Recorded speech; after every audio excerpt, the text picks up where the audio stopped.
Good afternoon. This is the news update on Dominion Television, Ibadan. Amoluwayemi Adelakun. The federal government said it has secured the release of 130 kidnapped school children whisked away by gunmen from the St. Mary's Primary and Secondary School, Papiri, Niger State. A presidential spokesman, Sunday Dare, announced this on his official X handle on Sunday. Likewise, the Minister of Information and National Orientation, Mohammed Idris, confirmed that all the abducted pupils of the said school, numbering 230, have now been freed. Idris described the release as a moment of triumph and relief for Nigeria and a fitting end to the year. He added that the federal government empathized with the parents and guardians of the pupils for the agony the abduction has caused them, wishing them a pleasant family reunion. The presidency has weighed in on the controversy trailing the new tax laws scheduled to take effect on January 1st in the country, shortly after former Vice President Atiku Abubakar, Peter Obi, and several civil society organizations called for the suspension of the implementation of the laws. A member of the House of Representatives, Abdulsamad Dasuki, recently raised concerns about what he described as discrepancies between tax laws passed by the National Assembly and the version subsequently gazetted and made available to the public. However, the chairman of the Presidential Fiscal Policy and Tax Reforms Committee, Taiwo Oyedele, said what has been circulating in the media was fake.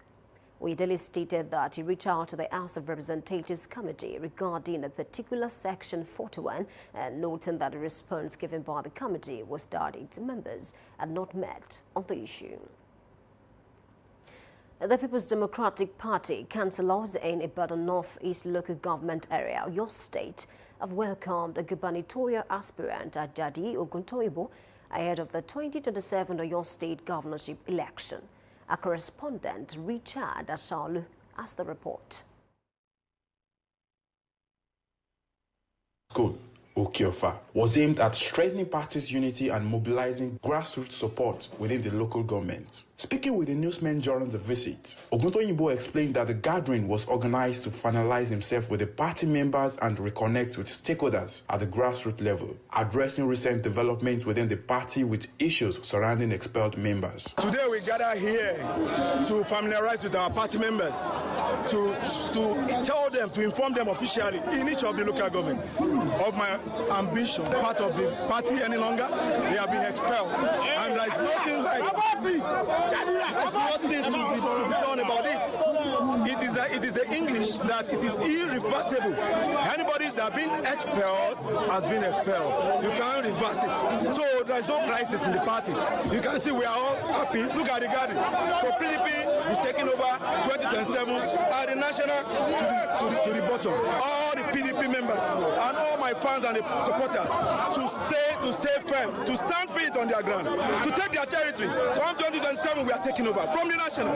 So shall it be. Oguntoyibo urged his supporters and party members to remain resolute and committed, encouraging them to stand firm and defend the party's ideals. He expressed confidence that the PDP would reclaim power in Oyo State, assuring members that the party is well positioned to win the 2027 gubernatorial election. The visit was marked by expression of support from party faithful, who pledged their loyal and readiness to work towards the party's success in the coming election. Richard Ashalu for Dominion News. The visit which was aimed at strengthening party's unity and mobilizing grassroots support within the local government. Speaking with the newsmen during the visit, Oguntoyibo explained that the gathering was organized to finalize himself with the party members and reconnect with stakeholders at the grassroots level, addressing recent developments within the party with issues surrounding expelled members. Today we gather here to familiarize with our party members, to tell them, to inform them officially in each of the local government of my ambition, part of the party any longer.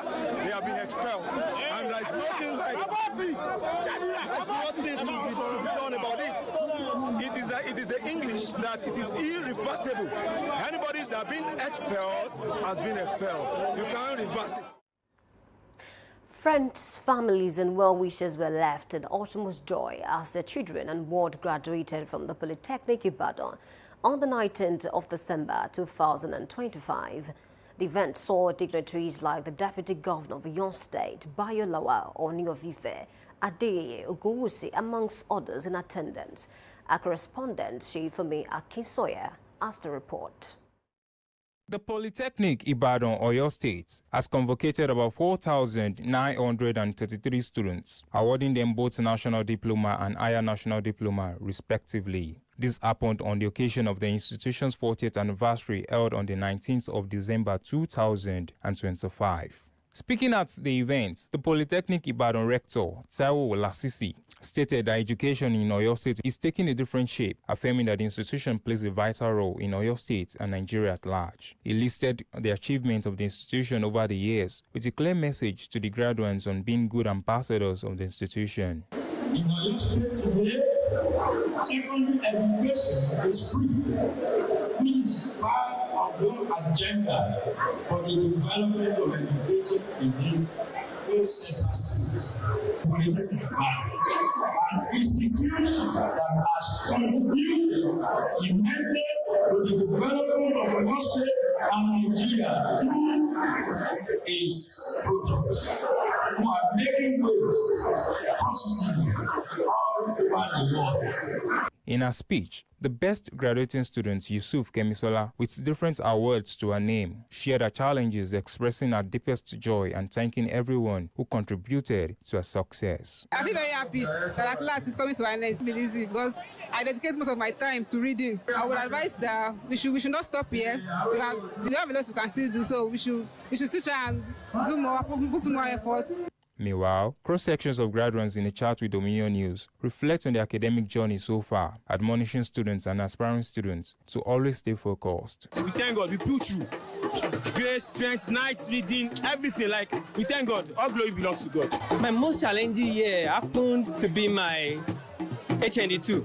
Yeah, in a business with working under someone and having to balance it with education is not an easy task. And I thank God, even at the end of the whole thing, I still came out in flying colors.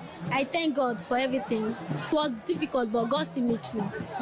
My advice to everybody is that they should work towards their goal. They should not relent. It's not an easy journey. It's a journey that I actually take a lot, and I appreciate God for the grace and the strength that He gave to me, that He saw me through. And I also appreciate God in the life of my parents. They are really my backbones. Without them, I don't know where I would be today. Thank you so much, Mommy. Thanks so much, Daddy. All your efforts did not go in vain, and I'm so proud that I made you guys proud. This makes it the second convocation of the institution in the year 2025, with the aim of giving its students an opportunity to participate early in the National Service, NYSC. Sheifumi Akinsoya for Dominion News. The participants of this year's Christmas fiesta of Dominion Broadcast Group have expressed their utmost joy, describing the station as a rare one in Oyo State with fascinating equipment. Speaking with Dominion News, some teachers in their speech stated that the experience at the station shows a clear difference from other stations they have been to for the same purpose, stressing that the station ticket of just 3,000 naira comes with a lot more than expected. A huge difference. I'm so surprised that we can see this kind of thing here. I'm very, very happy to be here. The money we paid is lower than what we are seeing. It's lesser than what we are seeing. The ones we've been through, they tried, but this one, kudos. Yeah, being here, in fact, is a great moment for me that I really wish for again and again, because it's been a while I go out and have fun like this. In fact, coming in here, because we had access into the control room, we went into every section here, especially the TV sections, where news was being showed out there. In fact, I really enjoyed it. I know and I can tell everyone out there that it goes beyond the amount paid. And the fun we've been having here ever since we came here, in fact, it's been tremendous. Meanwhile, some students equally expressed their joy, wishing for another time at the station. Experienced a lot. Like I would like to come to Dominion Television again. I would like to come back to this place again. I had a lot of experience. The bicycle to the studio. When we got inside, everything was like as if we're in heaven. I love dancing and I dance. I also love drumming and I also drum. I like the dance competition here and the weather is cool. The participants of this Christmas fiesta stand the chance of meeting with their favorite on-air personalities of all time and win different gifts, amongst other exciting things to make it memorable. The mouth-watering event is currently on the way until Wednesday, 24th December. On the foreign scene, Kenyan military general Mamadi Doumbouya has read out his achievement of oil in Guinea's minerals sector and launching a huge iron ore project as reasons to secure victory in a presidential election meant to cap a return to civilian rule. According to reports, the December 28 vote, which Doumbouya once pledged not to contest, is expected to cement his grip on power in the West African country after key challenges were sidelined. Recall that Doumbouya, a former Special Forces commander, gained broad support after he led the September 2021 coup against then-President Alpha Condé, who had sparked protests by seeking a controversial totem. Meanwhile, Guinea's most prominent opposition figure, Cellou Dalein Diallo, is still in exile after facing a corruption case, which suggests Doumbouya's unopposed presidential bid. A Malaysian court has dismissed jailed ex-premier Najib Razak's bid to serve the remainder of a sentence at home, saying a royal document allowing the move was invalid as it was not made according to procedure. Najib, imprisoned since August 2022 for his role in the multi-billion-dollar 1MDB scandal, was bidding to compel authorities to execute the royal order that he said was issued last year as part of a pardon by the then king, entitling him to serve the remainder of his sentence at home. Kuala Lumpur High Court Judge Alice Luck said the existence of the order was not in dispute, but the former king should have consulted the country's pardons board before making the order to allow Najib house arrest. Australian Prime Minister Anthony Albanese has apologized to the country's Jewish community following a mass shooting that targeted a Hanukkah event at Sydney's Bondi Beach, killing 15 people. He pledged that the government would work daily to protect Jewish Australians and uphold their fundamental right to be proud of who they are, to practice their faith, to educate their children and to engage in Australian society in the fullest way possible. Recall that a father and son are accused of opening fire on a Jewish festival at Bondi Beach on December 14, killing 15 people and wounding dozens more in one of the deadliest mass shootings in Australian history. According to court document released on Monday, police alleged that the pair meticulously planned the attack over several months. Talking sports, the 2025 Africa Cup of Nations AFCON is officially underway, and host nation Morocco have made a winning start on home soil. On a rainy night at Rabat's recently inaugurated Prince Moulay Abdallah Stadium, the Atlas Lions opened their campaign with a 2-0 victory over Comoros, a result secured by a spectacular overhead kick from Ayoub El Kabi. Despite the winning start, Morocco's defender Romain Saïss stressed there's still room for improvement.